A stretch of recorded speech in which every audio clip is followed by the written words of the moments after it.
Well, hello then, I do hope you're all well and I do hope you all had a fantastic weekend.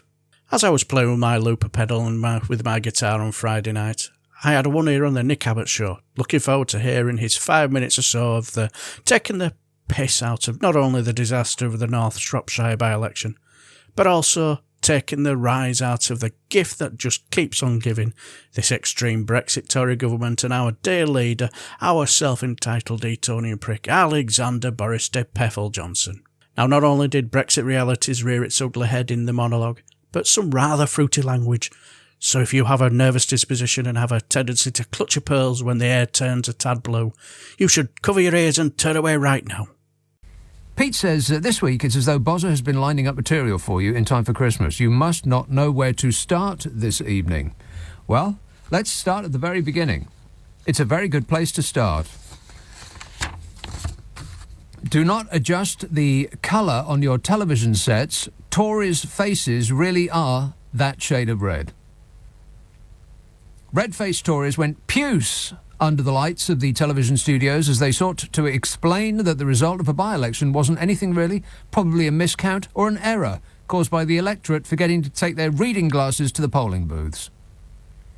Meanwhile, at Clown Central HQ, Boris Johnson went on the attack by putting a face mask on so we couldn't see him. I mean, that was absolutely priceless. It's the first time I can ever remember seeing him wearing a face mask. I mean, he gladly bounds around a hospital without one, but now he's lost the parliamentary seat. You can't get a picture of him without a face mask on. Why the sudden change of heart there, Bodge? The Tories lost the by-election in North Shropshire, wherever that is. The Liberal Democrats... You remember the Liberal Democrats, don't you? There used to be a thing quite a long time ago. Anybody? No. The Liberal Democrats won with almost half of the votes, as in 47%. The Tories lost with 31%. Labour were on about 9%. And the Greenies came fourth with 4%. Groovy. You go, Greenies.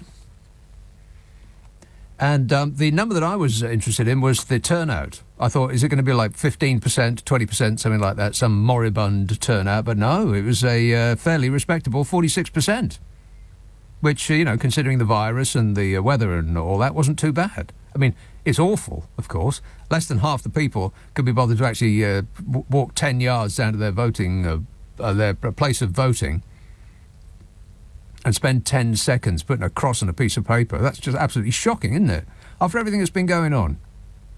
46%, less than half. That's rubbish. But it's an indicator of the state of the nation that is actually considered to be not bad. Not bad turnout. Well done, everybody. Less than 1 in 2 of you could be bothered.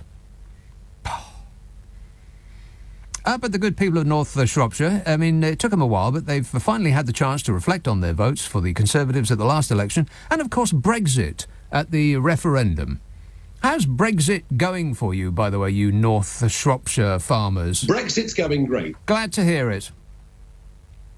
How are we spelling the word great? Of course, the Tories have held this seat since forever.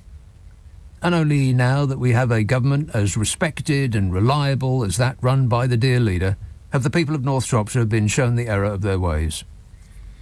I read the Farmers Weekly this week. And according to the latest Farmers Weekly sentiment survey, support for the Conservatives has fallen from 72% to 57% among farmers over the past 12 months. That's a pretty big number.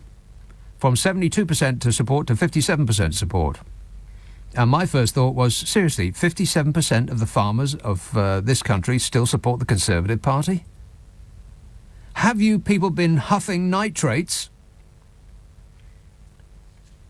Prepare yourself. This next name is not something that I'm making up. This is his actual name. A farmer based in North Shropshire called Geoffrey Bastard. What? I assume that's how you pronounce it. That's how it's spelt. B-A-S-T-A-R-D. Geoffrey Bastard, a farmer in North Shropshire. I ain't making it up. A farmer based in North Shropshire called Geoffrey Bastard tweeted that he had crossed the floor as he was unhappy with the route the Conservatives were taking on agricultural policy, trade and other areas. And I am assured that Geoffrey's real name is Geoffrey Bastard, and that's probably the name that he will be known by in number 10 today. Correct. But dairy farmer Richard, whose second name is unimportant, he milks 1,800 cows across 2 farms in North Shropshire. Blimey, his hands must be aching. He personally milks 1,800 cows? Doubtful. He said the result had left him feeling angry and frustrated. Plus, the carpal tunnel syndrome is awful when the weather gets cold. He said it's a protest vote, and I just do not feel at the moment this country needs more problems. He's a dairy farmer. He milks 1,800 cows across 2 farms in North Yorkshire, and he said that the result of the North Shropshire by-election had made him feel angry and frustrated. He's not disappointed. He's angry. It's a protest vote, he said. Yeah, they're protesting against the blooming government. It's a protest vote. Exactly. It's a protest vote, and I just do not feel at the moment that the country needs more problems, he told Farmers Weekly. Please explain, in words that I can understand, how it would cause a problem to this nation to give the government a kicking. He says, I feel we need to be concentrating on more important things such as trade deals after Brexit and levelling up the economy rather than party politics. Levelling up the economy. What, you mean from the last 11 years of the Labour government? Bloomin' Jeremy Corbyn has been running this country for 11 years, and only now the Conservatives, finally they've got in, they'll be able to start levelling up the country. Is this real life or am I hallucinating? Trade deals. That's what he wants to concentrate on. Levelling up the economy and trade deals after Brexit. Yeah, trade deals that are either carbon copies of the existing ones that we had while we were in the EU, or totally unimportant ones that won't make up for leaving the EU. And going on about levelling up while draining the country dry is party politics. Dairy farmer Richard said, we live in a blue area where all our neighbouring constituencies are blue. Yeah, and how's that working out for you? Dreadful.